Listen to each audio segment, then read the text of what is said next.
அனைவருக்கும் வணக்கம். இந்த காணொளியில நம்ம என்ன பார்க்க போறோம்னா, ரிசல்ட் சிவி லிஸ்ட் ப்ராசஸ் எப்படி சார் நடக்கும்? எப்படி கேண்டிடேட்ஸ செலக்ட் பண்ணுவாங்க? ஸோ இந்த டிஆர்பில பார்த்தீங்கன்னா, கிட்டத்தட்ட 2,36,000 அ 36,000 பேர் எழுதியிருக்காங்க. ஆனா நமக்கு வேக்கன்சி பார்த்தீங்கன்னா, வெறும் 2,000 வேக்கன்சி மட்டும் தான். அப்போ நமக்கு டிஆர்பி பார்த்தீங்கன்னா, 99% கேண்டிடேட்ட ரிஜெக்ட் பண்ணணும். ஒன்லி 1% கேண்டிடேட் மட்டும் தான் செலக்ட் பண்ணணும். அப்போ இந்த ப்ராசஸ் எப்படி இருக்க போகுது? போன வருஷம் இந்த ப்ராசஸ் எப்படி பண்ணாங்க அப்படின்னு சொல்லி இந்த காணொலி டீட்டெயிலாக பார்க்க போகிறோம். ஸோ இந்த காணொலியை ஸ்கிப் பண்ணாமல் பாருங்கள். கண்டிப்பாக உங்களுக்கு உங்களுடைய ரிசல்ட்டு இப்போவே தெரிஞ்சிடும். நீங்கள் எவ்வளோ மார்க் இருந்தால் கண்டிப்பாக உங்களுக்கு பாஸ் பண்ணலாம். நீங்கள் சிவி போயிட்டு இப்போ உங்களுடைய பேர் ப்ரொவிஷனல் செலெக்ஷன் லிஸ்ட்டில் எப்படி வரும் அப்படின்னு சொல்லி இந்த காணொலி டீட்டெயிலாக பார்த்தீங்கன்னா கண்டிப்பாக உங்களுக்கு தெரிஞ்சிடும்.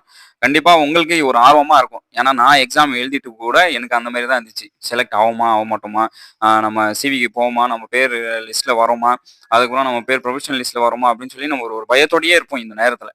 ஸோ இந்த நேரத்தில் அதுக்காகவே நான் இந்த காணொலியை போட்டிருக்கேன். இந்த காணொலியை ஸ்கிப் பண்ணாமல் பாருங்கள். ஸோ போன வாட்டி பார்த்தீங்கன்னா செலெக்ஷன் ப்ராசஸ் எப்படி வந்துச்சு அப்படின்னு சொல்லி பார்த்தீங்கன்னா, ரிசல்ட் எப்படி தேர்ந்தெடுத்தாங்க அப்படின்னு சொல்லி 1% ஆஃப் கேண்டிடேட்ஸ் தான் ரிசல்ட்டை நம்ம என்ன பண்ணுவாங்கன்னா பாஸ் பண்ணுவாங்க. அப்போது 99% கேண்டிடேட்டை ரிஜெக்ட் பண்ணுவாங்க. அப்போது 2,50,000 பேர் எழுதியிருக்காங்க எக்ஸாமு. அப்போ என்ன பண்ணுவாங்கன்னா 2,50,000 பேரில் 1%னா பார்த்துங்க, வெறும் 2,000 பேரை செலக்ட் பண்ணுவாங்க. மீதி 99 பேரை ரிஜெக்ட் பண்ணிட்டு அந்த 1% ரிசல்ட் எப்படி போடுவாங்கன்னா, ஜென்ரல் கேண்டிடேட் ரிசல்ட் ஃபர்ஸ்ட் போட்டுருவாங்க. ஜென்ரல் கேண்டிடேட்ல எவ்வளோ கேண்டிடேட்ஸ் நம்ம இருக்கீங்களோ, நம்ம சப்ஜெக்ட்ல ஜென்ரல் கேட்டகரியில் நம்ம எத்தனை பேர் இருக்கீங்களோ அத்தனை பேரையும் கண்டிப்பாக நம்ம பாஸ் பண்ணிடுவோம். அதில் எந்த மாற்றமும் கிடையாது. அதேமாரி அடுத்து பிசி, பிசிஎம், அடுத்து எஸ்சி, எஸ்டி அப்படின்னு சொல்லி பிரிப்பாங்க. அதேமாரி தமிழ் மீடியம் பிஎஸ்டியுமே பிரிப்பாங்க. ஸோ அந்த மாதிரி பிரித்து பார்த்தீங்கன்னா நமக்கு 1% ரிசல்ட் அந்தந்த சப்ஜெக்ட் வாரியாக நமக்கு 1% ரிசல்ட் கொடுப்பாங்க. அந்த ரிசல்ட்டோடவே நமக்கு என்ன பண்ணிடுவாங்கன்னா சிவி லிஸ்ட்டும் விட்டுருவாங்க. அப்போ அந்த சிவி லிஸ்ட் எப்படி விடுவாங்க அப்படின்னு சொல்லி பார்த்தீங்கன்னா 1:2 ரேஷியோ 1:2 ரேஷியோ. இப்போ உதாரணத்துக்கு தமிழில் பார்த்தீங்கன்னா 250 வேகன்சி இருக்குது அப்படின்னு சொன்னாங்கன்னா, அப்போ 250 வேகன்சியில் பார்த்தீங்கன்னா அவங்க எத்தனை பேரை கூப்பிடுவாங்கன்னா 500 பேரை கூப்பிடுவாங்க. அப்போ 500 பேரை அவங்க என்ன பண்ணுவாங்கன்னா கூப்பிடுவாங்க. 500 பேரை யாரை கூப்பிடுவாங்கன்னா டாப் மார்க் 500 பேர் யாரெல்லாம் வாங்கியிருக்கீங்களோ, ஸோ அவங்க 500 பேரை என்ன பண்ணுவாங்கன்னா டாப் மார்க்ல. அப்போ டாப் மார்க்ல எப்படி அவங்க எடுப்பாங்க? டாப் மார்க்கு ஃபர்ஸ்ட் ஜென்ரல் கேட்டகரியில டாப் மார்க் எடுத்துருவாங்க. அப்புறமா அந்தந்த கேட்டகரிஸ், இப்போ நீங்க எஸ்சி இருக்கீங்க, எஸ்டி இருக்கீங்க, அதே மாதிரி பிசி இருக்கீங்க, பிசிஎம் இருக்கீங்க. அப்போ நீங்க என்ன பண்ணுவீங்கன்னா அந்தந்த கேட்டகரியில என்ன பண்ணுவாங்கன்னா யாரெல்லாம் டாப் மார்க் வாங்கியிருக்காங்க. இப்போ உதாரணத்துக்கு பிசியில் யார் டாப் மார்க் வாங்கியிருக்காங்க? இப்போ உதாரணத்துக்கு பிசியில் பார்த்தீங்கன்னா 10, தமிழ்ல பார்த்தீங்கன்னா 10 வேகன்சி இருக்கு அப்படின்னு சொல்லி நம்ம வச்சுக்கலாம். அப்போ பிசியில் டாப் மார்க் 20 பேரை என்ன பண்ணுவாங்கன்னா கூப்பிடுவாங்க. 20 பேரை சர்டிஃபிகேட் வெரிஃபிகேஷன் கூப்பிடுவாங்க. அப்போ இந்த 20 பேர்ல என்ன பண்ணுவாங்கன்னா, இதுல உமன் கேட்டகரியா பிரிப்பாங்க. அதெல்லாம் மென் கேட்டகரியா பிரிப்பாங்க. அப்போ உமன் கேட்டகரி, மென் கேட்டகரி. அப்போ இந்த 20 பேர்ல என்ன பண்ணுவாங்கன்னா, உமனுக்கு கோட்டா இருக்கு. 60% கோட்டா.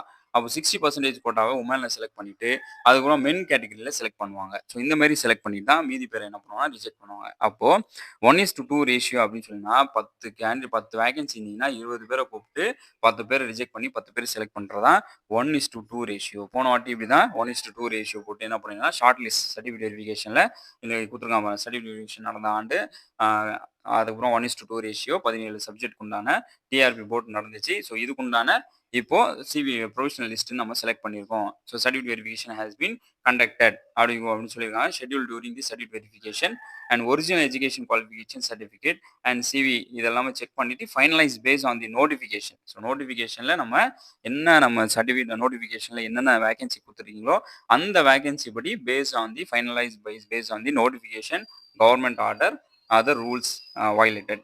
ஸோ அதுக்கப்புறமா நம்ம என்ன பண்ணுவாங்கன்னா இந்த மாதிரி செலக்ட் பண்ணி அந்தந்த சப்ஜெக்ட் நமக்கு என்ன பண்ணுவாங்க ப்ரொவிஷனல் லிஸ்ட் போடுவாங்க. அப்போ ப்ரொவிஷனல் லிஸ்ட்டில் இப்போ உதாரணத்துக்கு இதில் பார்த்தீங்கன்னா நமக்கு இன்னும் நிறைய எல்லா சப்ஜெக்டும் நம்ம ஒன் பை ஒன்னாக பார்ப்போம். இப்போ ப்ரொவிஷனல் லிஸ்ட் பார்த்தீங்கன்னா ஜியாகிரஃபி, ஹிஸ்ட்ரி, ஃபிசிக்ஸ். இப்போ ஃபஸ்ட்டு இது பார்த்துட்டோம். அதுக்கப்புறம் அடுத்தடுத்து நம்ம ப்ரொவிஷனல் லிஸ்ட் பார்ப்போம். இப்போ ஃபிசிக்ஸ். ஸோ ஃபிசிக்ஸில் பார்த்தீங்கன்னா போன வாட்டி லாஸ்ட் இயர் கேண்டிடேட்ஸ் பார்த்தீங்கன்னா எவ்வளோ மார்க் எடுத்து செலக்ட் ஆனாங்க அப்படின்னு சொல்லி நீங்கள் பார்த்தீங்கன்னா 114 mark top mark. So eligible top மார்க்கே பார்த்தீங்கன்னா 114 மார்க் எடுத்து ஃபிசிக்ஸில் என்ன பண்ணியிருக்காங்கன்னா செலக்ட் ஆயிருக்காங்க. So provisional final selection. So total final selection பார்த்தீங்கன்னா லாஸ்ட்டாக எத்தனை பேரை செலக்ட் பண்ணியிருக்காங்க அப்படின்னு சொல்லி பார்த்தீங்கன்னா 177. ஸோ 177 பேரை செலக்ட் பண்ணியிருக்காங்க. அதேமாரி லீஸ்ட் மார்க் பார்த்தீங்கன்னா 68. நான் இது போன வாட்டியே சொல்லியிருப்பேன். ஸோ இந்த மாதிரி கேட்டகிரி வச்சா என்ன பண்ணுவாங்கன்னா எல்லாருக்கும் அவங்களுக்கு யாரெல்லாம் எக்ஸாம் எழுதுறாங்களோ அந்தந்த கேட்டகிரி வைஸாக எல்லாருக்கும் நம்ம போஸ்டிங் கொடுக்கணும்னு சொல்லி என்ன பண்ணுவாங்கன்னா போஸ்டிங் கொடுப்பாங்க.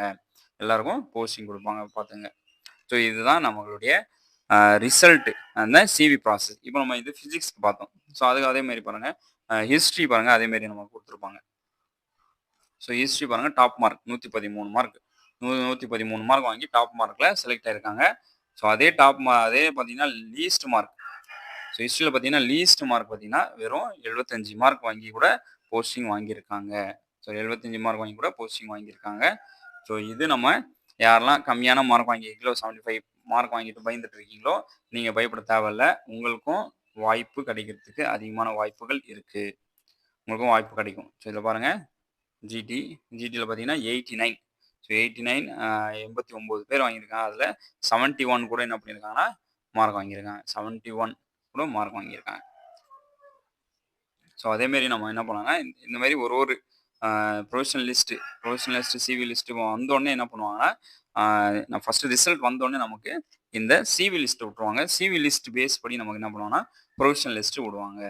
ஸோ அதை தான் நம்ம இப்போ பார்த்துட்ருக்கோம். ஒன்று ஒன்றா ப்ரொஃபஷனல் லிஸ்ட்டு. ஸோ இந்த டீட்டெயில் 1:2 ரேஷியோவில் நமக்கு இந்த ப்ரொஃபஷனல் லிஸ்ட் விடுவாங்க. இந்த 1:2 ரேஷியோவில் தான் நமக்கு என்ன பண்ணுவாங்கன்னா செலக்ட் பண்ணுவாங்க. கேண்டிடேட்ஸ் என்ன பண்ணுவாங்கன்னா செலக்ட் பண்ணுவாங்க. ஓகே இதுதான் பார்த்தோம். இந்த சப்ஜெக்ட் தான் பார்த்தோம். அடுத்து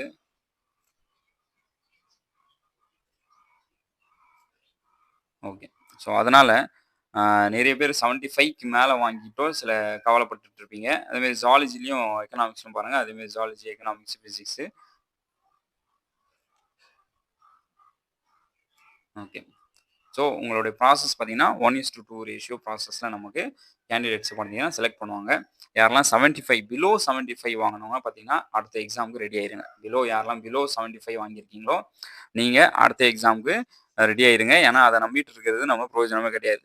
ஏன்னா பிலோ 75 இப்போ உங்களுக்கு தெரிஞ்சிருக்கும். பிலோ 75 வாங்கி நீங்கள் நம்பிட்டு இருக்கு இப்போ பிரயோஜனம் கிடையாது. அதேமாரி நிறைய பேர் கொஸ்டின்ஸ் தப்பாக பண்ணியிருப்பாங்க. டிஆர்பி போர்டு சார்பாக என்ன பண்ணியிருப்பாங்க, கொஸ்டின்ஸ் சேலஞ்ச் பண்ணுற மாதிரி சில கொஸ்டின்ஸ் எல்லாம் இருக்கும்.